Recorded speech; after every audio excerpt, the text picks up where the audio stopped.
Well, hey everybody, John Rethlin here, and these are my predictions for New Japan's Best of Super Juniors 2019 tournament. A block, B block, 10 each, and oh my god, is it going to be a lot of fun. Unlike last year's where it was 16, even though it was fun, no VOD episodes this year, thank god. VOD episodes were fine, but live is better. And, you know, all with English commentary, that's great. And an expanded field with 20, that's going to make things a whole lot of fun. And with the way they're doing it, 15 nights if you include the finals, so 14 nights of block action. The way they did this was a little bit weird. I'm a little bit worried that they may have spread out a bit too much, but I get why they did. And before I get into the predictions, I want to go over the nights, and I want to give you kind of an overlay of what you can expect for the review schedule. Because I'm very busy with work, and unfortunately due to the scheduling conflicts I'm going to have here because of work, because of when they schedule these shows, the reviews will be done.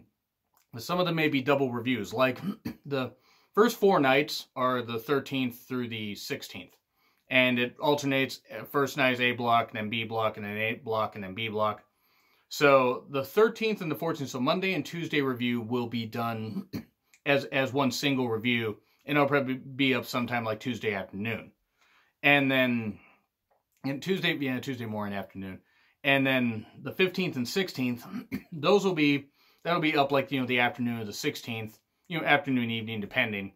And so I'm just, trying to tell you guys, like, the reviews will be up, but I might have to double up on some of these. Like the 18th and the 19th. That may be the same thing. I may just combine the 18th with the 19th.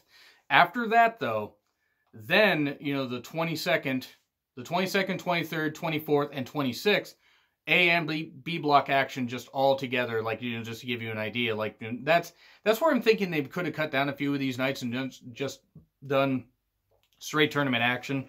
But whatever. Gets more people on the card and does a good way to build stories. But the 22nd will be a solo review. 23rd, 24th will be solo reviews. Unless, of course, something changes. Most of these, like the first 6 nights, will be dual reviews. Night 1 and 2, night 3 and 4, night 5 and 6. And then 7, 8, 9, and 10 will be all, together. And then the 29th, 30th, and 31st, I may just do those as one just giant block review. And then the 3rd will be a solo review. It'll depend. It really just will depend. But for sure, a lot of these are going to be doubled up, at least the first, 6 nights. So I just wanted to tell you guys that right here, so you don't wonder where the reviews, where the reviews are. Do not worry, I'm going to review every single one of these, but due to scheduling conflicts, work, and needing to rest, I will be getting to this stuff. It just may not be up right as late or, as early as it usually is. But I will be reviewing every single one of these. So thank you guys so much for your patience. And now let's get right on into it. What were we, about 3 minutes into this video here? I tried to be quick with that. But anyway, so for the A block, I'm just going to give you the people that are in the A block. So you got Shingo Takagi, Dragon Lee, the current IWGP Junior Heavyweight Champion, Taiji Ishimori, the former champion and former finalist of last year's tournament, Sho of Roppongi 3K, Mari Skrull from Ring of Honor. Well, I think, did he sign with Ring of Honor, or is he almost done? I'm not really sure. Jonathan Gresham, who I believe him and Jordynne Grace are engaged. Congratulations, both of them. Both of them are extremely talented in the ring. But then with Titan, I'm not familiar with him. I've heard good things. Tiger Mask, Taka Michinoku, which is great to see Taka in this. And then Yoshinobu Kanemaru. So I'm just going to say Kanemaru because I always screw up some of these names. So they're in A block. And that could lead to some good matches and some good potential upsets. I didn't look the entire schedule over and come up with upsets, even though I could have. I think we could see some upsets on this because that's the whole thing about the tournament, and same with the G1. And New Japan Cup had some upsets. Because I sure as fuck didn't have Chase beating Juice, but then it led to a overbooked U.S. title match. But anyway, back to the Super Juniors. That's the A block. B block is El Phantasmo, or ELP for short. Will Ospreay, fresh off of his junior, or his never openweight championship run. Robbie Eagles, great to see him back. Robbie Eagles, by the way, fantastic to see live if you ever get a chance. So I got to see him at the Five Northwest Wrestling Show. Guy's very good. Yo of Roppongi 3K. Rocky Romero, great, player coach of Roppongi 3K. Ryusuke Taguchi, I'm just going to say, because again, Bandito, Flip Gordon, Bushi, and El Desperado. So this is how I think that everything's going to go. So I got all those written down.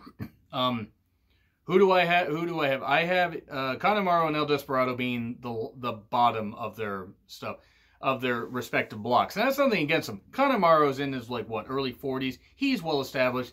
Desperado, he could, you know, they could have him get into the finals and face off against Dragon Lee. I just don't think that would be very good. I think have them having a mask versus mask match at some point, I think it would be a lot of fun, but not here in the Best of Super Juniors. There's other stories they could tell.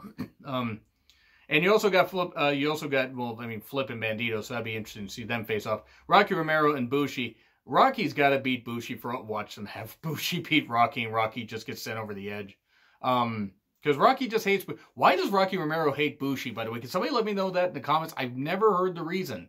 Is it because, is it because of the mask? I mean, I'm not really sure. What is the reason? Is it just a running joke? But anyway.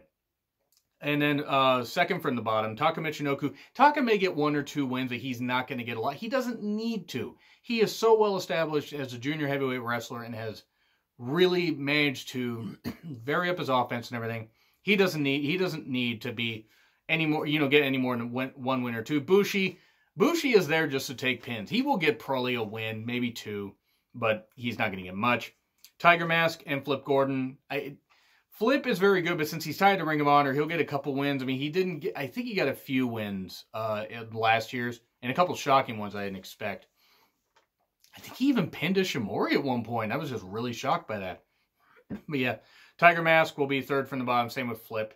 Not that they won't put on good performances, but I don't see either of them making a big splash. Oh, Tiger Mask could. He could end up in the top 4. Who knows? But then we have Titan. I have Titan getting in some good moments and good matches, but he's not going to win more than 3 matches. And same with Bandito. I think Bandito, by the way, also got to see him live. Fucking amazing live. And great. He got signed by Ring of Honor. Jonathan Gresham and Taguchi, I think, are going to be tied. I think they're going to get about 4 wins apiece. 3-4 wins apiece. Gresham also signed to Ring of Honor. And Taguchi, as talented as he is, and he really is, he's 1/3 of the never openweight 6-man tag champions. There's no way he's going to get to the finals, even though he has placed pretty high in tournaments before, and I think even won 1 or 2 of them. I believe he's won 1 at least. So I need to study up a little more on that and remember some of these facts. I have so much shit going on in my head. But Taguchi doesn't need to get any more than like 4 wins. Marty Scurll, Rocky Romero. I have Rocky being about middle of the pack on these. Or just in the top 5. Because I think Rocky doing that would be great. I mean, yes, he doesn't need it. He is a great, junior heavyweight tag team champion. I believe one of the greatest of all time. Or Wayne-ness, at least. And same with Marty is so great. He also does not, unless he's suddenly going to sign with New Japan, I don't see him getting more than like 10 points. And then Sho and Yo I have tying, and I think they're going to have breakout performances. I think Sho's going to have more breakout performances, but Yo is quite good. I could see Sho getting very close, like in like the final couple nights, finally being eliminated. But I think this is going to be Sho's breakout tournament. And I'm not saying Republic 3K should split up, not at all. But like last year, Sho and Yo were showing flashes of brilliance and everything. Sho was, showing up. Yes, bad pun. I'm so sorry. I'm not sorry. But Sho did have some great moments and everything. So I think he could have some great, action here and be very, very close to being in the finals before being knocked out, just due to losing a couple matches before. And just not quite being there, but getting a little bit closer. And then third place, I have Taiji Ishimori for A block, Robbie Eagles for the B block. Robbie is somebody they were pretty high on. Robbie and Ishimori could be a dynamite junior heavyweight tag team. In fact, have Ishimori and Robbie Eagles take the titles from Rapogni 3K, for God's sakes. And nothing against Rapogni 3K, but you just have that happen, please. Just have Ishimori and Robbie Eagles, especially if, I don't know if Robbie's signed with New Japan or something like that, but just something. Anything. They're a good team. They did well in, I believe it was Junior Tag League. Like, if I recall them doing pretty well. So I would have Robbie and Ishimori. They would place third in each block, but then go after Rapogni 3K at Dominion and beat them. Because that way you get some more gold in Bullet Club, and Rapogni 3K could either. And I know I just said don't split them up, but they could split up and Sho could go on. Sho could go into the G1. If they're gonna, if you know, with the holes left by the Elite and a couple others leaving, Show in there, Hanari, G1 Hanari, have Hanari in there. They could have Show break out and be a heavyweight, and Yo would be a very good junior heavyweight.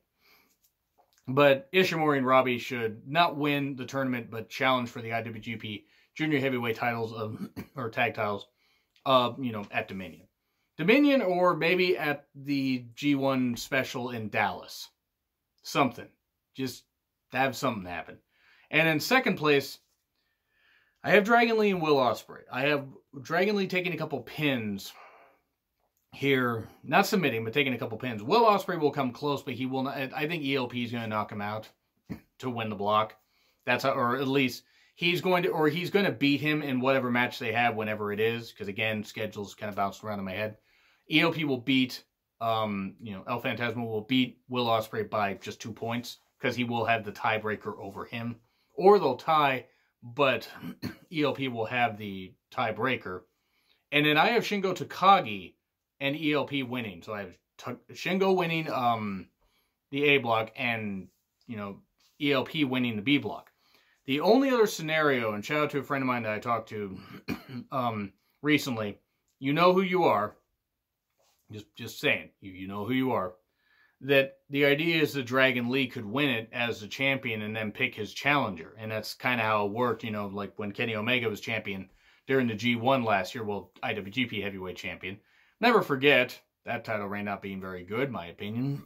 But they could have Dragon Lee win, he could pick to face Hiromu, because he has alluded to wanting to face Hiromu. He alluded to that at, I want to say, it was Dontaku Night 1 or 2. I think Dontaku Night 1. But that would be pretty fun. They could have Dragon Lee do that, but I think it's going to be Shingo and ELP, and I think you have Shingo win, then you have Hiromu appear, and then you have Dragon Lee, Shingo, and Hiromu. And you have, say, I don't know, you have Shingo, well, Shingo almost has a 1 and he gets pinned. And then you have that fracture thing where, because Shingo's look screams heel. Now, he's a cool guy. He fits right in with LIJ. But tell me that the whole endgame is not for Shingo to go heel. Because, one, he's right on the cusp of being a junior heavyweight. I mean, come on. And he could challenge Hiromu at the G1 special, or the beginning of G1 in Dallas. He could lose. You could do a rematch of this, and Dragon Lee could won his rematch. You could have Shingo pin Dragon Lee, and then you could have Hiromu want to face Shingo, and then Dragon Lee wants that, and then you have that, and then Shingo loses the title, not like hot potatoing the title. But you could go a few scenarios with it. Now, they may just go with Dragon Lee beating Hiromu, or not beating Hiromu, even though he could. He would, win the tournament and then, probably face ELP in the finals and then win and then challenge Hiromu. But I like my idea. Shingo beats ELP, 3-way at Dominion. Go from there, have Shingo go heel or something like that. But that's what I think is going to happen. The end game is Dragon Lee and Hiromu being in the same ring at Dominion.